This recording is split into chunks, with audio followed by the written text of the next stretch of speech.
사랑하는 여러분, 교회는 무엇일까요? 교회는 어떤 그런 특징들을 가지고 있을까요?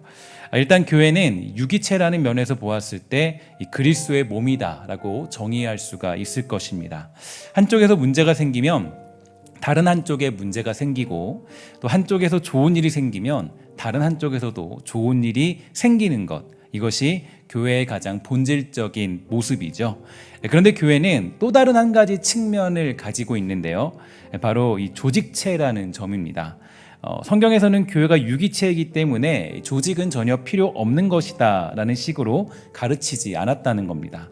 교회가 여러 가지 제도를 가질 수 있도록 하여서 그 법칙을 따라 신앙생활을 감당할 수 있도록 하시는데, 중요한 점은 이때도 사람들이 교회에 이러이러한 제도가 있으면 좋겠다라는 식으로 만들어지는 것은 아니라는 거죠. 그 모든 점에 있어서 어떤 우리의 경험에 근거하거나 우리의 지혜를 짜서 교회가 이루어지는 것이 아니라 주님께서 세우신 원리를 찾아서 우리 가운데 이 교회가 조직을 세워나갈 수 있도록 우리는 모든 힘을 쏟아야 됩니다. 이에 대해서 여러분, 우리 일전에 오셨던 우리 강사님 중에 이승구 교수님이라는 분을 기억하실 거예요. 그 교수님께서는 그 책에서 말하기를 이렇게 말하고 있습니다. 만일에 주님께서 교회는 오직 유기체이다, 그러니 어떠한 조직도 갖추지 말아라고 성경 가운데 말했더라면 우리는 그 어떠한 조직도 가지지 말아야 합니다. 만약 이것이 주님의 뜻이라면 목사라는 것도 있을 필요가 없고, 장로라는 것도 있을 필요가 없고, 집사라는 것도 있을 필요가 없습니다. 그러나 주님께서 그런 직분들과 조직이 있게 하셨다면 우리들은 그런 교회 직분과 조직을 세워나가야 합니다. 이것이 중요한 일이며 우리는 여기서부터 출발해야 합니다. 이렇게 우리에게 가르쳐주고 있습니다. 반드시 우리가 기억해야 될 메시지라는 거죠.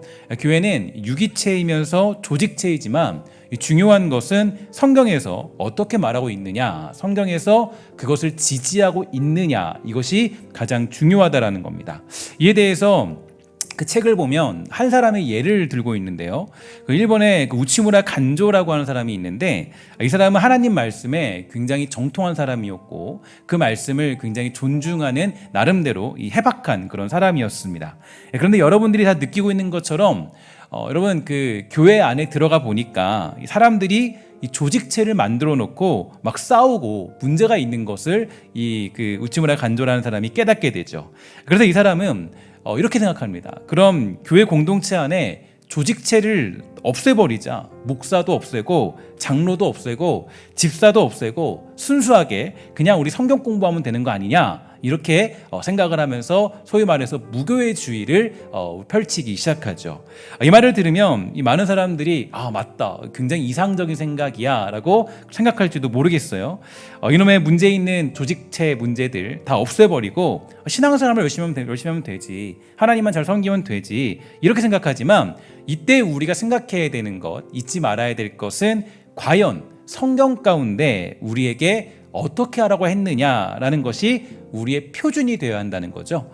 이건 되게 중요한 우리에게 메시지입니다. 우리의 삶에서 신앙생활을 어떻게 감당하느냐, 이거는 내가 감정과 내가 좋은 생각과 내가 좋은 지혜에 따라하는 것이 아니라 성경이 무엇이라고 말하느냐, 성경이 이 교회를 유기체이자 조직체라고 말했다면 이 교회는 반드시 이 유기체와 조직체의 역할을 감당해야 된다는 것을 우리에게 알려주고 있는 중요한 대목이죠. 저는 이러한 교회에 대한 정의를 살펴보면서 굉장히 많은 그런 인사이트를 얻게 되었고, 또 이런 정의를 읽게 되면서 많은 생각을 할 수 있게 되었습니다. 그리고 오늘 본문의 상황이 좀 떠오르게 되었는데요, 일단 지금 이스라엘 백성들은 다시 애굽으로 돌아가자라는 이 구체적인 제안을 하고 있는 상황이었습니다. 그 제안을 보면 이 지도자를 한 명 세워서 이 조직을 잘 만들어서 애굽으로 돌아간다면 그들이 자신들을 받아줄 것이다, 이렇게 확신을 하고 있는 것이죠. 자신들의 마음에 맞는 자기 생각에 옳은 것을 따라 움직이려 하는 그들의 모습들을 우리는 살펴볼 수가 있게 됩니다. 근데 중요한 것은 이게 바로 타락했다는 가장 큰 증거예요. 그러니까 이게 되게 어떻게 보면은 한 명의 지도자를 세워서 우리 다시 돌아가자, 굉장히 합리적인 방법이거든요. 그러니까 가나안 땅에 들어가는 건 무모한 방법이에요. 무모하고 인간적 판단 속에서 계산기를 두드려 봤을 때 가나안 땅에 들어가는 건 미친 짓이지만 한 지도자를 세워서 이제 그 애굽으로 돌아가는 건 굉장히 그런 합리적인 방법입니다. 하지만 그 합리적인 방법이 가장 타락했다라는 증거라는 것을 우리는 기억할 필요가 있는 겁니다. 그러니까 여러분, 우리 합리적인 방법을 너무나 우리가 맹신해서는 안 돼요. 그러니까 합리적이다라는 방법이 정말 이게 꼭 좋은 것이다라고 생각하면 안 됩니다. 그러니까 성경에서 말하는 거냐, 이게 믿음에 관한 문제냐, 이걸 봐야지 합리적으로 생각한다고 해서 이게 꼭 맞는 거다. 그러니까 교회는 제가 늘 말씀드리지만 절대로 민주주의가 아니라고 말씀드렸죠. 교회는 민주주의가 될 수 없어요. 여러분, 왜냐면 민주주의를 보면 이들은 가나안 땅에 들어가면 안 돼요. 들어가면 안 되는 게 맞죠.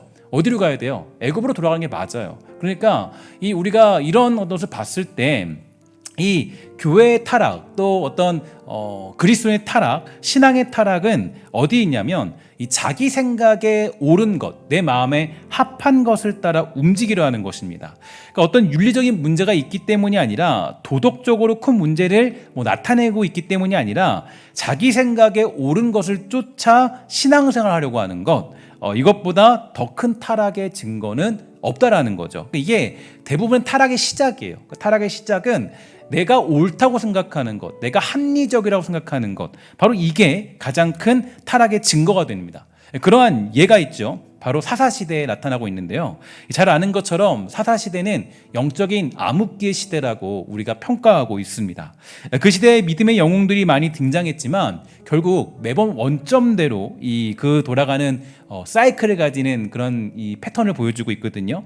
이유가 무엇이라고 생각하십니까? 왜 사사라는 영웅이 등장했는데 다시 원점으로 돌아가고 또 타락하고 또 타락하고 또 타락하는 이유가 여러분 어디 있다라고 생각하시죠? 그렇게 많은 사사들이 등장했는데 백성들이 매번 원점으로 돌아가게 되는 이유, 그 이유가요, 사사기 결말에 이제 그것을 아주 이제 맥락적으로 정확하게 보여주고 있는데요. 사사기 21장 25절에 보면 이렇게 되어 있습니다. 그때 이스라엘의 왕이 없으므로 각기 자기의 소견에 옳은 대로 행하였더라, 이렇게 되어 있습니다. 그러니까 사사기의 결론은 각기 자기의 소견에 옳은 대로 행한 겁니다. 그러니까 하나님의 뜻, 왕이 없었다라는 것은 그 당시에 다른 나라에 왕이 있었지만 이 이스라엘에는 왕이 없었어요. 사사는 재판관입니다. 사사는 존재했죠. 그러니까 이거는 그 하나님의 말씀을 전달하고 또 그것을 따라서 판단하는 사람이 사사예요. 그러니까 이걸 봤을 때 이 왕이 없었다라는 것은 이제 어떤 그들에게 하나님을 왕으로 모시고 있지 않았던 모습들, 그러니까 그거를 우리가 볼 수 있는 거예요. 그러니까 이스라엘 백성들은 왕이 누구예요? 하나님이었죠. 신정국가니까 하나님이에요. 하나님을 따르는 거예요. 그러니까 왕이 없었다라는 건 이게 굉장히 이 여러 가지 비유들이 여기에 나타나고 있는 거죠. 그러니까 이들은 하나님의 말씀을 따르지 않고 하나님의 말씀이 기준이 되지 않고 각각 자기의 소견에 옳은 대로, 야, 이게 합리적인데, 이게 괜찮은데, 이렇게 해야지, 이렇게 돼야지, 이런 식으로 하다 보니까 이 사사기가 다시 패턴, 원래 돌아가는 패턴으로 나타나는 그런 형국을 보여주고 있다라는 것이죠.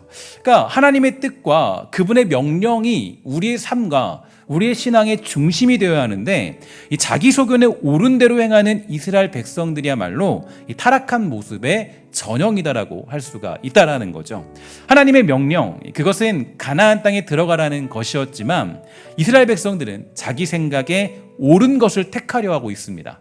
그러나 지난주에 본 것처럼 이제 하나님의 영광이 그 모든 백성들에게 나타나셨죠. 그래서 마지막에 딱 끝날 때 하나님의 영광이 모든 백성에 나타났다. 이제는 거의 끝난 상황입니다. 하나님이 뭔가 해결하려고 하는 그런 움직임이 나타나고 있어요. 그래서 이 문제를 해결하시기 위하여서 그분의 영광이 그들에게 임하게 되었고, 하나님의 기준, 그 말씀에 근거하지 않고 자기 생각에 옳은 것을 따르려고 하는 백성들에 대하여 이제 하나님이 다음과 같이 말씀하시는데요. 여러분, 이 하나님의 심판의 메시지가 우리에게 들리지 않도록 여러분들과 저는 이 말씀을 보면서 반드시 점검해 봐야 돼요. 11절과 12절 보도록 하겠습니다. 여호와께서 모세에게 이르시되 이 백성이 어느 때까지 나를 멸시하겠느냐, 내가 그들 중에 많은 이적을 행하였느냐 하였으나 어느 때까지 나를 믿지 않겠느냐, 내가 전염병으로 그들을 쳐서 멸하고 내게 그들보다 크고 강한 나라를 이루게 하리라, 이렇게 되어 있어요. 그러니까 여러분 잘 보면 하나님께서 뭐라 그러냐면 나를 멸시하겠느냐 이렇게 묻고 있어요. 이 얘기는 하나님의 뜻이 더 큰데 하나님의 뜻이 우리 인간들의 어떤 합리적인 판단보다 훨씬 더 크잖아요. 근데 이 하나님이 하나님의 뜻을 거절하는 그 모습 자체가, 그 뜻을 따르지 않는 것 자체가, 자기 생각에 소견대로 옳은 대로 행하려고 하는 것 자체가 뭐라는 행위예요? 하나님을 멸시하는 행위인 거예요. 그러니까 내가 하나님 내 생각이 더 맞는 것 같아요 라고 주장하는 것 자체가 어떤 거예요? 그러니까 그게 자체가 벌써 하나님을 멸시하는 행위죠. 여러분, 우리가 이거 되게 조심하게 점검해 봐야 돼요. 그러니까 우리가 이런 실수를 굉장히 많이 해요. 그러니까 내가 똑똑한 것 같고, 내가 조금 뛰어난 것 같고, 내 판단이 옳은 것 같고, 야 이거 아닌데, 이런 생각이 드는 것 같지만, 그러나 하나님의 뜻을 여러분 우리가 어떻게 헤아릴 수 있겠어요? 이거 여러분 중요한 거죠. 그러니까 하나님이 명령하신 게 뭔가를 보고 우리는 달려야 돼요. 그러니까 좀 여러분, 이게 좀 무서운 얘기가 점점 나오는데, 또 독특한 것은 10절에 보면 하나님께서는 이스라엘 모든 자손에게 나타납니다. 그러니까 10절에는 모든 자손에게 나타났다 이렇게 되어 있어요. 근데 하나님은 그들을 직접적으로 책망하지 않으시고 모세만 데려다가 대화하시는 장면이 나와요. 그러니까 오늘은 그렇게 나오죠. 그러니까 분명히 모든 백성이 나타났는데 이 모세와만 대화하는 그런 내용이 나타나는데요. 그 이유에 대해서 제가 생각을 해봤어요. 아니 왜 분명히 하나님은 이 모든 백성이 나타났는데 대화를 누구랑만 하면 이 모세랑만 해요. 이게 좀 왜 그런가 저는 사실 궁금했거든요. 그게 궁금했어요. 분명히 10절에는 전체인데 이 11절에는 모세랑만 개인이에요. 그러니까 분명히 그냥 하늘에서 그냥 구름이 덮여가지고 나타나시고 하나님이 그냥 전체적으로 얘기하면 되는데 왜 모세만 데려다가 얘기를 했을까? 이 11절 12절을 이유가 뭐니까 제가 여러 주석들을 살펴봤는데 여기에 대해서 한 주석가가 이렇게 밝혀주고 있어요. 소란스럽게 떠들며 교만이 하늘을 찌르던 이스라엘 백성들은 하나님의 직접적인 책망 상대도 되지 못한 보잘것없는 존재였던 것이다. 이렇게 해석을 하고 있더라고요. 그러니까 제가 이렇게 여러분 제가 보면 느낀 게 자기 생각에 옳은 것을 주장하는 것은 굉장히 위험하고 무서운 얘기죠. 말씀에 근거하지 않고 그 기준을 벗어나 내 마음에 좋은 것을 택하는 것. 세상 사람들에게는 별일 아닌 것처럼 보여도 우리에게는 너무나도 중요한 일이 되는 겁니다.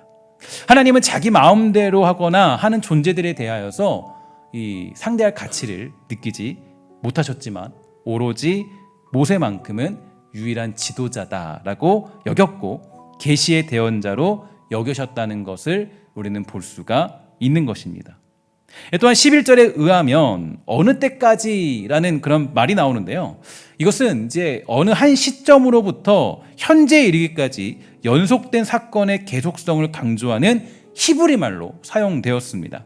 즉 이스라엘 백성의 불순종이 어느 날 갑자기 생겨난 것이 아니라 지금까지 우리가 보았던 것처럼 과거로부터 계속되어진 하나님께 대한 이스라엘의 불신과 그로 말미암는 불순종이 현재에도 드러났고 또한 앞으로도 어느 때까지 계속되어 하느냐라는 질책의 의미를 담고 있다는 거죠. 여러분, 그 불평과 원망이 무서운 것은요, 그것을 마치 마약 중독처럼 끊지 못하고 계속되는 진행형이 되기 때문이에요. 여러분, 이거 되게 중요한 얘기예요. 그러니까 불평과 원망을 하는 사람은 계속적으로 인생을 불평과 원망 속에 가둘 가능성이 매우 높습니다. 여러분, 우리는 성경을 통해서 인생의 진리를 보게 되고 또 우리가 앞으로 어떤 인생을 살아야 되는가에 대해서 생각해 볼 필요가 있다라는 거죠. 그래서 이 불평과 원망으로 모든 것을 풀어내는 습관 속에 살아가게 되는 것이죠. 하나님은 이스라엘 백성들을 멸하려 하시는데 이유는 그렇지 않으면 그 이유는 뭐냐면 그렇게 하지 않으면 그 불평과 원망이 앞으로 계속될 것이기 때문입니다. 그러니까 멸하려 하시는 이유가 분명하죠. 그러니까 얘네들을 지금 벌주지 않으면, 멸하지 않으면 이 불평과 원망이 어느 때까지 될지 모르는 거예요. 멈출지 모르는 거예요. 마약 중독을 끊을 수 없는 것처럼 불평과 원망이 제일 재밌거든요. 인상 속에서 재밌고 그게 가장 큰 도피처가 될 수 있어요.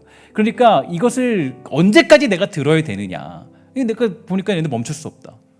그러니까 내가 얘네들 멸해서 새로운 민족을 세우겠다. 하나님 뜻이에요. 너무 무섭죠. 그러니까 우리 입술에서 불평과 원망이 나오는 걸 여러분 그냥 저는 그 책을 보면서 제가 이거를 준비하기 전에 딱 그 인사이트를 얻은 책을 보면서 제가 정말 너무나도 깊이 깨달았어요. 깨달은 게 뭐냐 보니까 우린 너무 쉽게 거기에 노출되어 있는 거예요. 불평과 원망에. 근데 하나님은 이거를요 참지 못하세요. 왜냐? 어느 때까지 내가 이걸 들어야 되냐 이거죠. 하나님이 그들을 멸하려 하시는 이유가 여러분 무엇인지 여러분 이해가 잘 가시죠? 예를 들어서 부모는 자녀에게 모든 것을 다해 그를 키우고 입히고 먹여줍니다. 좋은 길로 갈 수 있도록 모든 것을 양보하죠. 그것이 부모입니다. 그러나 자녀에게 무엇을 해줘도 원망만을 일삼는다면 어떤 마음이 들까요? 그래서인지 많은 엄마들이 이제 말하기를 이렇게 얘기하죠. 야, 내가 저놈 낳고 좋았다고 미역국 끓여 먹었다 이렇게 얘기할 때도 있어요. 원망하는 모습이죠. 그러니까 야 너는 왜 내가 잘해줬는데 왜 그러냐 이런 내용이에요. 지금 이스라엘 백성들이 그런 상황이에요. 그러니까 더 심각한 상황이라고 할 수 있겠죠. 아무런 가망도 없는 자신들을 하나님의 놀라운 손과 그분의 은혜로 신음하는 백성들을 기억하셔서 출애굽시켜 주었더니 불평과 원망에 사로잡혀서 이제 자기들 마음대로 지도자를 세워 다시 애굽으로 돌아가겠다고 떼를 쓰는 그들을 우리는 살펴볼 수가 있게 됩니다. 불평과 원망이 무서운 것은 굉장히 합리적인 사람이 되는 거예요. 이게 여러분 우리는 좀 이해할 수 없지만 이 불평과 원망은 결국에는 뭘 만들어내냐면 하나님의 뜻보다 내 뜻이 더 높다. 그러니까 내가 더 똑똑해. 이거를 증명하는 내용이 불평과 원망의 내용이죠. 그러니까 불평과 원망하면 결국 하나님의 지혜보다 내 지혜가 더 좋아요. 이 얘기를 하는 거예요. 그러니까 여러분 우리 되게 조심하셔야 돼요. 그러니까 저도 마찬가지고 우리 모두가 조심해야 돼요. 그러니까 내가 불평이 있고 삶의 원망이 있으면 하나님의 계획보다 내가 앞서는 거예요. 내 소견대로 옳은 대로 행하는 것과 똑같은 모습이에요. 그래서 이런 면에서 우리는 신앙생활하면서 기억해야 될 두 가지가 있는데요. 첫 번째로 하나님의 생각에 따르는 훈련을 하셔야 됩니다. 그러니까 이 불평과 원망을 버리기 위해서는 하나님의 생각에 따르는 훈련을 하셔야 돼요. 이 그리스도인이라면 하나님의 생각, 그분의 뜻에 순종하는 훈련을 해야 되는데요. 일단 자기 생각을 버리고 크신 하나님의 뜻에 적극적으로 순복하는 자기 자신의 삶으로 거듭나야 됩니다. 제가 종종 이야기하지만 여러분과 제가 이 땅을 살아가는 이유가 어디 있을까요? 이 땅에 들어가면 세상의 질서, 어떤 조직의 질서에 순종해야 됩니다. 아니 교회만 해도 그렇죠. 교회도 뭐 쉽게 말해서 당회를 통해 선포되어지는 결정, 그 결정에 우리는 따라야 됩니다. 그러면 그 결정이 꼭 합당하다고 생각하세요? 솔직한 심정으로 합당하다고 생각하십니까? 여러분 그렇지 않아요. 내 생각과 감정으로 보면 당회의 결정도요 합당해 보이지 않을 때가 많이 있어요. 저도 당회 일원이지만 솔직히 말씀드리면 그럴 때도 있어요. 오히려 내 생각으로 볼 때는 이렇게 하는 것, 저렇게 하는 것이 옳다라고 생각합니다. 그러나 만약 그것이 뭐 불의를 저지르는 것만 아니라면 우리는 그 결정에 따르는 법도 배워야 하는 이유가 바로 여기에 있는 것이죠. 저는 그러한 일들을 제 삶 속에서 나름대로 많이 경험했습니다. 내 생각하고 맞지 않지만 따르는 것, 내 마음하고는 다르지만 따라야 하는 것. 왜 하나님이 이렇게 하시나 곰곰이 생각해 본 적이 있었어요. 정말 하나님께 엎드려 울면서 하나님 제가 왜 이렇게 해야 됩니까? 라는 생각을 하면서 이 새벽을 기도했던 적들이 굉장히 많이 있었어요. 하나님께 기도했습니다. 그리고 하나님이 알려주신 마음은 이 마음이었어요. 그때 저에게 이 모든 것들의 해결책, 그 해결책의 질문은 이 질문이었어요. 야, 너가 내 뜻을 알 수 있냐? 내 계획을 알 수 있어? 너가 내가 일하는 방법을 너가 예측할 수 있니? 이 질문이었어요. 우리는 아무리 노력해도 하나님이 어떻게 우리 인생을, 우리들의 삶을 인도하실지 우리는 알 수 없어요. 왜냐하면 여러분 그 이사야서를 통해서 보지만 하나님의 뜻은 우리보다 크고 우리가 감히 하나님의 뜻을 깨달을 수 있는 존재가 아니기 때문이에요. 어떻게 자기 영광을 이루어내시며 무슨 방법으로 그 영광을 나타내실지 예측할 수 없죠. 여러분 엘리야를 보면서 여러분 제가 한번 설명드렸죠. 엘리야가 그 하나님의 뜻을 막 행하다가 이제 그 이세벨에게 쫓겨서 무서움을 타고 로뎀나무로 도망칩니다. 거기 아우러서 막 하나님 저 죽여주세요. 이제 저는 아무것도 할 수 없어요. 근데 그때 뭐가 있어요? 지진이 일어나고 폭풍이 일어나고 뭐 엄청난 뭐 일들이 일어나죠. 불이 생기고 거기 하나님 뜻이 있는 줄 알았어요, 엘리야는. 근데 거기 보면 찾아보니까 지진을 봐도 하나님이 안 계세요. 폭풍을 봐도 하나님이 안 계세요. 근데 뭐가 있어요? 불이 꺼지고 난 후에 뭐가 있죠? 세미한 음성으로 하나님이 계시더라. 그걸 누가 상상이나 하겠냐고요. 우리는 보통 어디 하나님이 계시 생각해요? 지진에 있다, 그죠? 뭐 기근에 있다, 아니면 뭐 어떤 대단한 뭐 화염 속에 있다. 근데 하나님이 어디 계셨어요? 세미한 음성 중에 계신 거예요. 이거는 우리가 하나님의 뜻을 예측할 수 없다라는 거예요. 엘리야가 하나님의 뜻은 지진에 있는 줄 알았고 폭풍 중에 있는 줄 알았는데 알고 보니까 세미한 음성 중에 계신 하나님을 엘리야는 만나게 된 거죠. 우리는 그러한 하나님의 일하심의 순종함으로 인하여서 하나님의 뜻하심과 그분의 역사와 영광을 우리의 인생 가운데 볼 수가 있게 되는 겁니다. 이것과 마찬가지예요. 때로는 우리를 부당한 세상에 살게 하시고 때로는 인간의 부족한 지혜가 직결해 있는 조직체에 순종하고 또 그러한 또 교회에 또 순종하고자 하시는 이유는 하나님의 뜻에 반항하고자 하는 인간의 고질적인 반항심, 그 고집스러운 모습을 꺾고자 하시는 하나님의 방법이 거기에 담겨져 있는 겁니다. 그러니까 인간은 일단은 자기 생각이 최고라고 생각해요. 그러니까 내 생각 고집 못 꺾어요.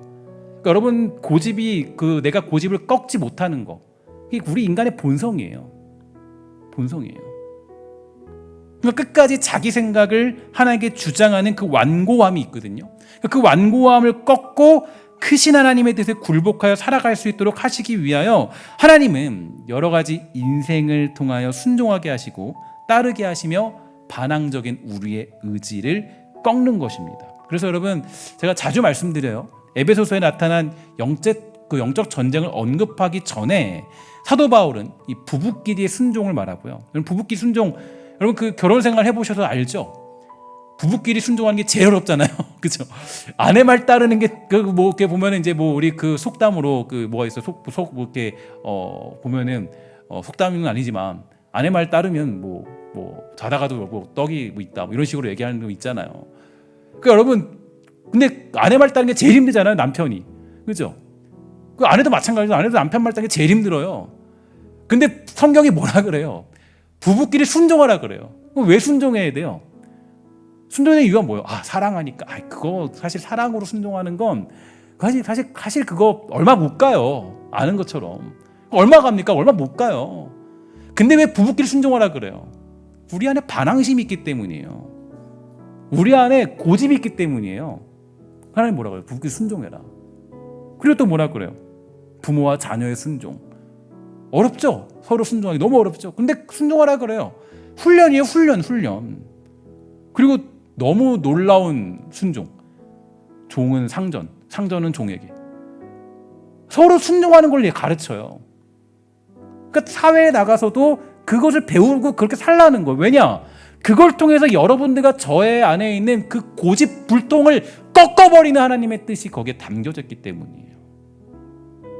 그래야 그 고집을 꺾는 훈련을 해야 뭐가 있냐면 나중에 내가 이해할 수 없는 하나님의 큰 뜻이 왔을 때, 그러니까 여러분 예를 들어서 가나안 땅 점령, 가나안 땅 들어가자, 이거 따를 수 있어요 없어요? 솔직히 여러분, 아니 정탐꾼들이 이야기를 들었는데 그들의 이야기가 전부 다 뭐예요? 안악자손 있고 야 거기 가면 다 죽어. 근데 하나님의 뜻은 가라는 거예요. 여러분 솔직히 여러분들 갈 거야 안 갈 거예요? 합리적으로 뭐라고 그래요? 합리적으로 봤을 때 가면 다 죽어. 우리 다 죽는데 어떻게 가냐? 말도 안 되는 소리 하지 마세요 하나님. 이게 맞잖아요. 이게 맞아요. 근데 거기에 순종하는 거예요. 이게 여러분 너무 힘든 거거든요. 근데 이걸 하라는 거. 여러분 너무 이런 장면을 보면서 이스라엘 백성들 저 바보 같은 놈들 그러면 안 돼요. 우리 똑같거든요. 우리도. 내 고집불통은요 어디로 가요? 지도자 세워서 우리 애국으로 돌아가자 이렇게 된다는 거예요. 그러니까 광야 생활 왜 가는 거예요? 광야 생활 가서 그 고집 다 꺾어버리죠. 다 꺾어버리려고. 그럼 성경에서 최고의 지도자를 꼽자면 누구든지 여호수아를 꼽습니다. 가장 큰 지도자 중에 한 명이 여호수아예요. 그리고 꼽는 사람이 다니엘이나 요셉, 지도자들이죠. 지도자를 감당했어요. 근데 여러분, 여호수아의 가장 큰 강점은 바로 이 팔로워, 따르는 자로서의 역할을 충분히 감당했기 때문이에요. 그러니까 여호수아가 왜 그 성경의 가장 모범적인 지도자냐? 그러니까 여러분, 지도자는 이유. 그러니까 모세는 뛰어난 사람이고 하나님이 그 택하신 그런 사람이지만 여호수아를 일반적으로 봤을 때 지도자적으로 가장 뛰어난 사람으로 칩니다. 이유가 어디인지 아세요? 모세 아래서 40년간의 생활을 함께 했죠. 떠나지 않고 배신하지 않고. 아무리 지도자 모세라고 하지만 여호수아라고 모세가 일하는 걸 볼 때 왜 마음에 드는 게 없겠어요. 아니, 모세 왜 저러지? 이렇게 하면 쉬운데, 저렇게 하면 좋은데, 이렇게 하면 되는 거 아니야? 이게 맞는데 왜 마음에 들지 않은 점이 없겠냐고요. 여러분, 그 아랫사람이, 예를 들어서 이 어떤 계급적인 차이에서, 여러분, 그 말이, 그 아랫사람이 위에사람을 봤을 때는 마음에 안 드는 점 너무나도 많이 있는 건 당연한 거 아니에요? 당연한 거죠. 자기 생각이 충분히 있을 충분한 그런 나이를 가진 사람이 여호수아였어요. 모세의 생각보다 자기 생각이 더 낫다. 야, 모세 생각 틀렸네. 저거 아닌 것 같은데. 그러나 여호수아가 택한 건 뭐예요? 여호수아가 택한 건 모세를 따랐어요. 그러니까 이 팔로워의 역할을 충분히 감당했죠. 제가 여호수아를 깨달은 게 한 33살, 4살쯤, 그때쯤에 제가 그 책에 아주 심취해서 그 책만 정말 열심히 본 적이 있거든요. 계속 여호수아를 연구하고 또 연구하고. 근데 여호수아를 보면요, 여호수아는 정말 그 모세에게 그 따르는 팔로워 역할을 너무 잘 감당해요. 따르는 자로서 역할을. 그런 사람이야말로 뭘 할 수 있어요? 하나님의 크신 뜻이 왔을 때 내 합리적인 생각보다 하나님의 뜻을 따를 수 있게 되는 거예요. 하나님의 뜻을. 여러분, 성경을 잘 보면요, 이 팔로워의 시간을, 따르는 시간을 잘 따르지 않는 사람들의 결말을 보십시오. 그 결말이 대부분 좋지 않아요. 묵묵히 순종하는 것을 배우지 못했기 때문이죠. 정말 하나님의 크심을 이해하지 못하는 것입니다. 그래서 여러분과 저는요, 주어진 삶 속에서 이 순종하는 법을 배워야 되는 겁니다. 요즘 이 나라에 대해서 이런저런 말들이 많죠. 사실 저도 인간적으로 봤을 때는 나라에 대한 불만도 있고 불평도 있어요. 이런저런 행정적인 일들을 보면 문제가 있다고 생각해요. 교회는 왜 이렇게 만드는 거지? 교회 왜 이렇게 불공평한 거야? 하지만 아직까지 우리는 이 순종하는 길을 걸어야 됩니다. 이거는 나라를 위해서도 중요하지만 더 중요한 건 어디 있느냐면 바로 내 고집불통인 이 완고함을 꺾기 위한 그 자리가 거기. 하나님이 어떻게 만들었지 우리 뭘로 여러분 생각할 수 있겠어요? 이거 우리가 생각해 봐야 돼요. 그래서 우리가 지금 해야 될 것은 뭐예요? 비방하는 일을 멈추고 기도해야 되는 겁니다. 기도해야 돼요. 하나님이 어떻게 무슨 일을 만들어내실지 누가 장담할 수 있겠습니까? 오늘 주어진 삶을 통하여서 우리를 단련시키고자 하시는 하나님의 뜻을 기억하시고 그 순종의 길을 걷는 우리 모두가 다 되시기를 주의 이름으로 간절히 부탁을 드리겠습니다. 두 번째로 우리가 훈련해야 될 것, 그것은 무엇보다 이 불평과 원망을 버리는 훈련을 해야 되는 거죠. 우리는 계속적으로 불평과 원망에 대한 무서움을 보고 있습니다. 이 불평과 원망은 몇 가지의 그 문제를 만들어내는데요. 이 첫 번째로 하나님을 진노하게 만듭니다. 그렇죠? 하나님 진노하게 만들죠. 불평과 원망 때문에. 두 번째로는 하나님의 뜻을 떠나 자기 마음에 드는 것을 쫓아가게 만들어요. 그렇죠? 세 번째는 여러분 지도자를 죽이려 하고 그렇게 만들어내고, 네 번째는 하나님이 주신 땅을 차지하지 못하게 만들어서 결국 우리를 광야로 인도하는 특징들을 가지고 있어요. 그러니까 여러분과 제가 지금 광야에 살고 있다고 생각한다면 하나님이 지금 하시고자 하는 일은 불평과 원망을 버리라고 명령하시는 것임을 잊지 마십시오. 불평과 원망을 버리지 않고서는 가나안 땅에 들어갈 수 없기 때문에 하나님은 백성들을 사랑하심으로 이 광야를 빙빙 돌게 만드신 겁니다. 광야에서 죽어버리도록 버리신 것이 아니에요. 광야 생활을 하면서 하나님은 수많은 은혜를 베푸셨고요. 그들이 결국에는 불평과 원망을 버릴 수 있는 기회를 많이 주셨지만 불평과 원망만 버린다면 언제든지 가나안 땅에 들어갈 수 있도록 가나안 땅 근처를 돌게 하셨어요. 그러나 결국 출애굽 1세대는 불평과 원망을 버리지 못하니까 불평과 원망과 함께 어디에 묻혔어요? 광야에 묻힐 수밖에 없던 거예요. 이거 되게 여러분 중요한 메시지죠.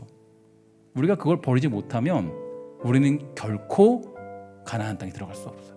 그러니까 여러분과 제가 어떤 사람이 돼야 돼요? 여호수아 갈렙 같은 사람 돼야 돼요. 여호수아 갈렙 같이.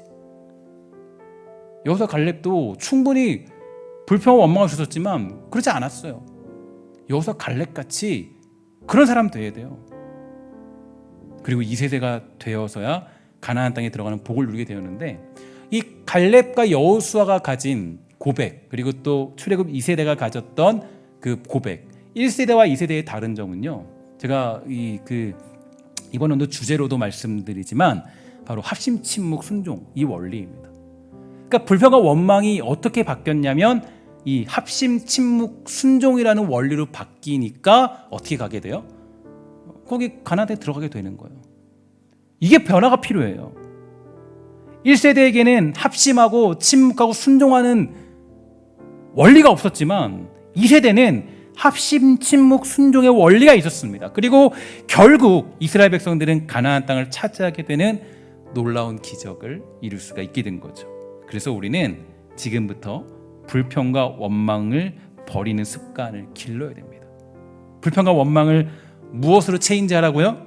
우리 각자의 자리에서 우리 함께 우리 이번 연도 주제를 다 같이 읽어보도록 하겠습니다. 시작. 합심, 침묵, 순종. 불평과 원망의 원리는 이렇게 변화되어야 돼요. 그러니까 이것을 바꾸지 못하면 언제나 광야예요. 그러니까 이걸 바꾸지 못하면 언제나 인생은 광야입니다. 그러나 불평과 원망을 광야에 묻어버리고 합심, 침묵, 순종의 원리를 따르게 된다면 우리는 가나안 땅을 정복할 수가 있게 되는 거죠. 이런 면에서 제가 원래 이제 여름에 계획했던 여러분들, 어른들을 위한, 또 우리 전 교인을 위한 수련회를 준비 중에 있었거든요. 그러니까 온라인으로 또 여러 가지 방법들로 하려고 준비 중에 있었는데 4단계가 되면서 이 수련회를 이제 못하게 됐어요. 그래서 제가 4단계가 끝나면 여러분들과 함께 이 수련회를 진행하려고 그래요. 어떤 수련회냐면은 불평 원망을 버리는 21일이라는 그런 주제를 가지고 수련회를 가지려고 합니다. 그러니까 이거는 제가 이제 그동안 했던 불평과 원망에 대한 이런 얘기들을 이제 얇은 책으로 만들어서 하루하루 21일 동안 여러분들이 불평이 뭔가, 원망이 무엇인가를 점검해보고 그것들을 버리는 그런 훈련들을 감당하게 될 거예요. 그러니까 여러분 그때 하실 때 여러분 정말 잘 훈련해서 우리 불평과 원망을 버리고 여호수아 갈렙처럼 살아가는 인생이 필요한 거예요. 여호수아 갈렙은 어쨌든 그 불평 원망의 원리가 아니라 그의 인생의 전부는 합심, 침묵, 순종의 원리였어요. 그러니까 따르고 그 길을 걸어가잖아요. 사랑하는 여러분, 불평과 원망을 다 버리게 되기를, 또 여호수아 갈렙처럼 살아가게 되기를 주의 이름으로 간절히 소망합니다. 최근에 마지막으로 제가 한 가지 감동 깊게 들었던 강연이 있었는데요. 이 차인표 씨가 하는 강연이었습니다. 그 강연을 보고 또 그분은 그리스도인이기도 하고 신앙인이기도 해서 그 강연을 좀 보게 되었는데요. 그 강연에서 가장 인상 깊은 이야기가 있는데요. 여러분 이걸 한번 다 같이 읽어보도록 할까요? 자, 시작. 잘못된 습관에서 있는 힘을 다하여 도망치라. 런 해라. 런 달리기, 달려가라. 그러니까 잘못된 습관에서 있는 힘을 향하여서 도망치라는 거예요. 런해라는 거, 런하라는 거. 미친 듯이 뛰어야 된다는 거, 미친 듯이. 제가 이걸 보면서 느낀 게 뭐냐면 우리도 마찬가지예요. 그러니까 신앙생활할 때 불평과 원망이라는 그 공격에서 우리는 있는 힘을 다해서 도망쳐야 됩니다. 왜냐? 제가 보니까 불평과 원망은 여러분들을 우는 사자같이 쫓아와요. 그러나 그때 우리는 있는 힘을 향해 달려야 됩니다. 멈추면 안 되는 거예요. 의심치 말고 믿음의 길을 달려야 돼요. 그래서 여러분 믿음의 길은 멈추는 게 아니에요. 여러분 멈추면, 여러분 제가 말씀드렸죠. 뭐 상어나 이런 종류의 그런 생물들은 멈추면 죽어요. 숨을 못 쉬어서. 똑같아요. 우리도 믿음의 길 잠깐 멈춘다. 내가 하나님과의 교제, 잠깐 쉬어야지. 그러면 여러분 그때는 불평과 원망이라는 것에 사로잡히는 거예요. 그런데 하나님 말씀을 매일같이 묵상하는 사람들 보세요. 이런 사람들 보면요 달라요. 제가 이런 걱정을 들었어요. 우리 성도들 이제 대면으로 드리지 못하면 어떡하냐. 정말 신앙이 흔들릴까 봐 걱정이다. 저는 그런 걱정이 안 들겠어요? 들죠. 그런데 하나님이 주신 평안함이 있어요. 저는 어떤 평안함이? 우리 성도들은 그래도 각자의 자리에서 멈추지 않는 것 같다. 정말 제가 뭐 전화신방 해보고 또 들어보고 이야기를 나눠보면 그렇지 않더라고요. 나름대로의 그 자기 해법을 찾고 신앙생활을 잘 감당하는 분들이 굉장히 많이 있어요. 너무 감사한 일이에요. 감사한 일. 저는 믿음이 가더라고요. 우리 성도들이. 4단계도 2주 더 연장됐는데 사실 작년 같으면 좀 더 조바심 났을 거예요. 빨리 대면에 빨리 해야지. 근데 지금은 그렇지 않아요. 오히려 여러분들이 이 시간을 멈추지 않고 잘 달려갈 줄 저는 믿는 확신이 있습니다. 여러분 멈추지 마십시오. 믿음 생활은 멈추면 안 돼요. 신앙생활은 멈추면 안 돼요. 예수 믿는 거 잠깐 내가 휴식기 가질 수 있겠죠. 어느 정도의 안정감을 가질 수 있겠죠. 그런데 그것이 어떤 도약을 위한 그런 휴식이 아니라면 그것은 우리를 불평과 원망에 사로잡히게 만드는 그러한 삶으로 전락해 버릴 수밖에 없는 것입니다. 멈추게 되면 불평과 원망이 우리를 장악해 버릴 것이고 성경의 기준을 떠나서 내 마음에 옳은 대로 행하는 삶으로 전락해 버릴 수밖에 없다라는 것을 기억하십시오. 오늘 여러분 폭풍우처럼 우리를 덮치려 하는 불평과 원망의 바람을 뒤로 한 채 성령의 능력으로 말미암아 그곳에서 도망쳐 나오는 놀라운 여러분 되기를 주의 이름으로 간절히 소망합니다. 여러분 멈추지 말고 뭐 하라고요? 런 달리십시오. 제가 지난주에 여러분 그 가나안 땅을 정령하는 방법 말씀드렸죠. 기억하라는 거. 기억이라는 단어였어요. 오늘은 뭐예요? 런 달리는 거예요. 기억하고 달리십시오. 그러면 불평과 원망을 버리고 우리는 믿음의 그 길을 향하여 우리가 전진하고 가나안 땅을 차지하는 그런 주의 백성이 다 될 수 있을 줄 믿습니다. 우리 4단계도 잘 견뎌내고 저는 여러분들이 이 길을 잘 가게 될 줄 믿습니다. 우리 지혜롭게 성실하게 주님 사랑하는 마음으로 이 시간을 잘 보내게 되기를 주의 이름으로 간절히 소망합니다. 우리 함께 기도하고 찬양하도록 하겠습니다. 하나님 감사합니다. 사랑하는 주의 백성들, 우리 주의 백성들이 정말 멈추지 않고 달릴 수 있도록 붙잡아 주시고, 여러분 정말 하나님 우리가 이 땅 살아갈 때 정말 멈춘다면 불평과 원망이 가득하겠지만 달리는 사람에겐 불평과 원망할 틈이 없습니다. 우리가 달릴 수 있도록 붙잡아 주시고 믿음의 길을 걸어갈 수 있도록 허락하여 주시고 그 목적을 기억하며 하나님이 부르신 이유와 일하신 그 모든 것들을 기억함으로 말미암아 달리는 것을 쉬지 않도록 주님 허락하여 주시옵소서. 우리가 멈추면 죽는다는 사실을 깨닫도록 허락하여 주시고 우리가 멈추지 않고 믿음의 길을 향하여 전진 또 달릴 수 있는 그런 믿음의 사람 모두 되도록 주님 인도하여 주시옵소서. 모든 말씀 예수님의 이름으로 간절히 기도합니다. 아멘.